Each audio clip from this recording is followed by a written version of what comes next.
Assalamualaikum warahmatullahi wabarakatuh. Salam sehat, salam sejahtera, salam bahagia. Bahagia buat kita semua. Makna penting dari proses muhasabah. Ingatlah, ketika Tuhanmu memaklumkan. Sesungguhnya jika kamu bersyukur, niscaya aku akan menambah nikmat kepadamu. Tetapi jika kamu mengingkari nikmatku, sesungguhnya azabku benar-benar sangat keras. Surat Ibrahim 7. Muhasabah adalah meneliti perbuatan kita pada masa lalu dan masa kini, apakah ia merupakan perbuatan baik atau perbuatan buruk. Dengan muhasabah diri, perbuatan baik pada masa lalu bisa ditingkatkan pada masa depan, baik kualitasnya maupun kuantitasnya. Dengan muhasabah, perbuatan buruk pada masa lalu tidak perlu diulangi pada masa yang akan datang. Maka dengan muhasabah, hari esok kita akan lebih baik, di dunia juga di akhirat insya Allah. Sahabat Umar Ibnul Khattab berkata, hendaklah kalian menghisap, mengintrospeksi diri kalian sebelum kalian dihisap oleh Allah Subhanahu wa Ta'ala. Hadis riwayat At-Tirmidzi Ahmad. Allah Subhanahu wa Ta'ala berfirman dalam Al-Quran Surat Al-Hasr ayat 18, wahai orang-orang yang beriman, bertakwalah kepada Allah dan hendaklah setiap orang memperhatikan apa yang telah diperbuatnya untuk hari esok, akhirat. Bertakwalah kepada Allah. Sesungguhnya Allah Maha teliti terhadap apa yang kamu kerjakan. Dari ayat di atas, kita bisa ketahui bahwasanya perbuatan yang bisa menghubungkan antara masa lalu dan masa depan sehingga lebih baik adalah introspeksi diri. Dalam istilah bahasa Arab disebut juga dengan muhasabah diri. Bila kita cermati, paling tidak ada tiga makna penting yang terkandung dalam proses muhasabah ini, di antaranya. 1. Muhasabah jadikan kita sosok pembelajar pertama.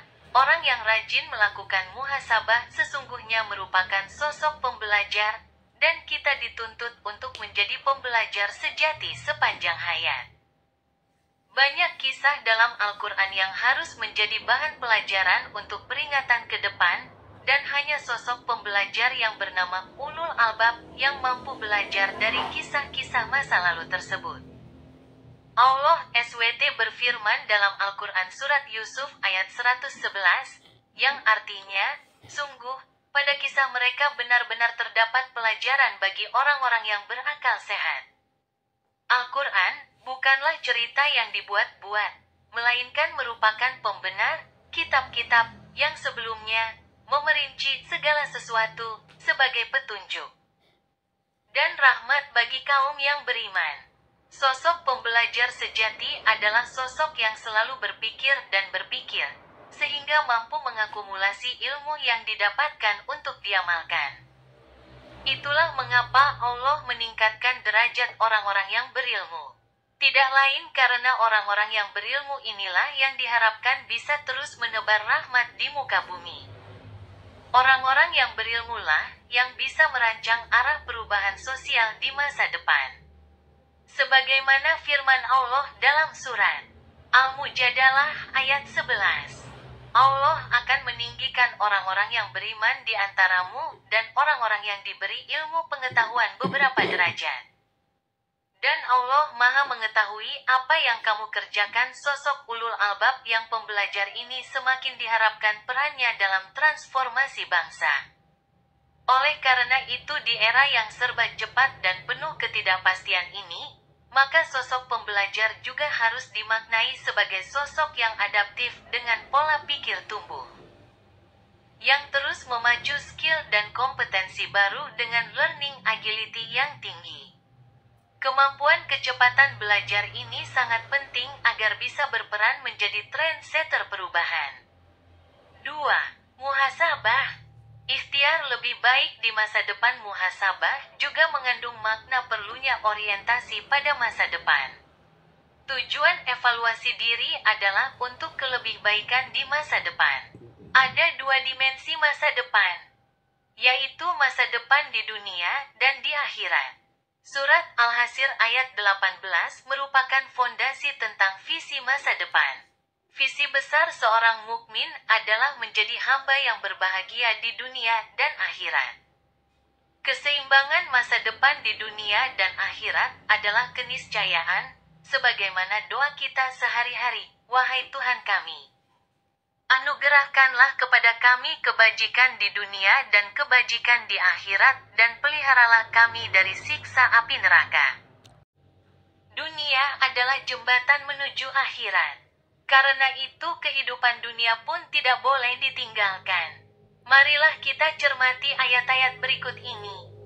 Apabila telah ditunaikan salat, maka bertebaranlah kamu di muka bumi, dan carilah karunia Allah, dan ingatlah Allah banyak-banyaknya supaya kamu beruntung. Surat Al-Jumu'ah 10. Maka carilah rezeki di sisi Allah, kemudian beribadah dan bersyukurlah kepada Allah. Hanya kepada Allah kamu akan dikembalikan. Surat Al-Ankabut 17.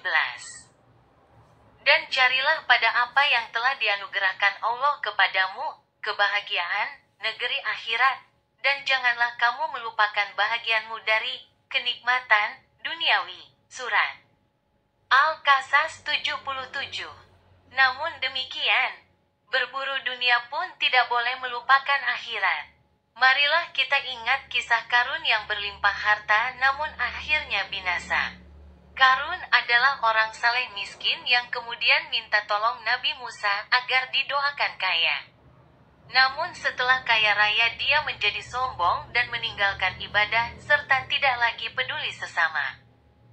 Jadi ayat tersebut mengingatkan kita perlunya keseimbangan dunia dan akhirat.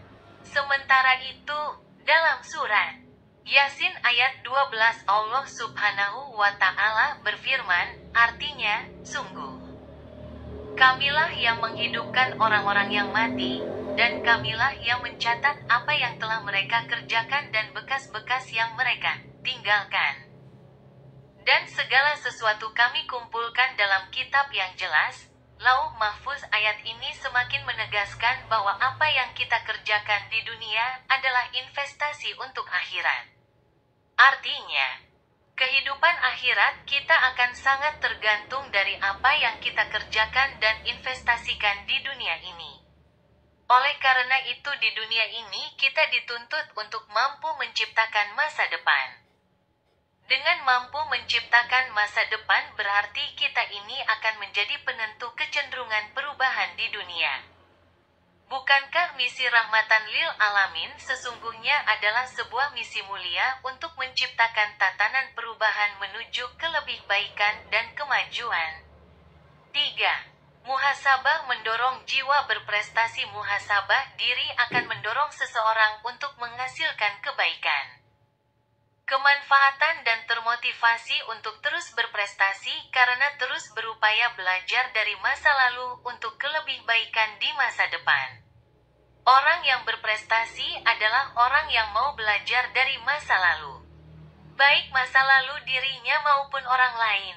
Selain itu, juga karena orang yang berprestasi yakin bahwa Allah Subhanahu wa Ta'ala sangat detil dan akurat dalam mencatat setiap kebaikan hambanya.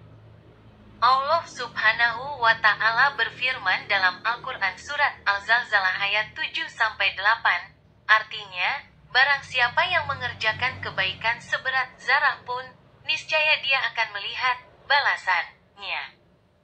Dan barang siapa yang mengerjakan kejahatan sebesar zarah pun, niscaya dia akan melihat balasannya pula. Orang yang berprestasi adalah orang yang ingin terus bergerak ke depan dan berada dalam rel kemajuan. Orientasi untuk bergerak maju tersebut didasari pada dua hal.